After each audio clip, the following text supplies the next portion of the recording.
আপনার কখনো ভয় হয় না আপনার ভবিষ্যৎ নিয়ে? 18 তারিখে মানে আমি জানি যে আমরা এক সময় সঙ্গীহীন হয়ে যাব, আমাদের সাথে কেউ থাকবে না, আমরা সবাইকে হারাই ফেলবো, কিন্তু এতগুলো মানুষের জীবন চিরতরে অন্ধ পঙ্গু। কিবরিয়া ভাই, এটা আমি অনেকবার বলছি, ঢাকা বিশ্ববিদ্যালয়ের মসজিদ থেকে নামাজ পড়ে বেরোচ্ছে, টিআরটি ওয়ার্ল্ড একটা ছেলেকে ইন্টারভিউ করবে জুলাইয়ের আহত, তা আমাকে দেখে ওনারা কথা বলতেছে, তখন ছেলেটা শুনতেছে যে আমি এসছি, ও কোরআনের হাফেজ, মনে হয় 21 না 22 বছরের, 2 চোখ চিরতরে হারাই গেছে, আলো ফিরবে না।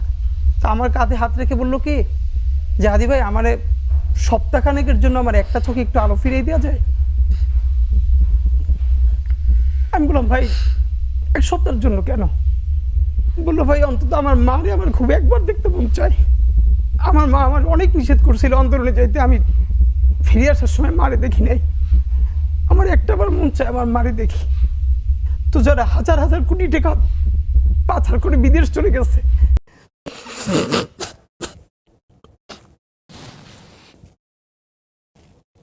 টিস্যুদের ব্যবস্থা করেন। সরি ভাই। Please take your time.